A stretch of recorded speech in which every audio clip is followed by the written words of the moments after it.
IT Zone компани хэрэгжүүлсэн интернет эмнэлгийн барилгын нэгдсэн удирдлагын системийн төсөв. За интернет эмнэлэг нь Европ стандартыг ханган анх удаа Монголд байгуулагдсан байгаа. Эмнэлэг гэсэн утгаараа эмнэлгийн барилга нь болохоор онцгой объект. За үйлчлэгчийг аюулгүй байдлыг ханган ажиллах хэрэгтэй. Европ стандартыг хангахад бид нар IT Zone компанитай анхнаасаа хамтран ажилласан байна. Хамгийн нэгдүгээрт нь үйлчлэгчийн аюулгүй байдал болон 5 тухайг хангаж барилгыг автоматжуулагдсан байна. Автоматжуулалт гэдэг нь ерөөдөө манайд нэлээд олон системүүд байдаг. За сувлагч дуулгын систем байна, галын тохиолын систем байна, хулгайн тохиолол, алганы нэвтрэх хяналтын систем, камерын систем байна.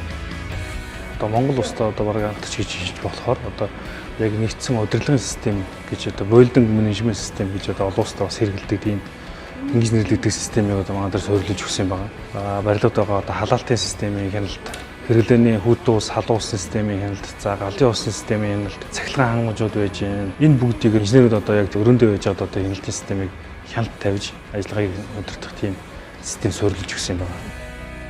IT Zone амжилтыг хүртсэн 20 жил.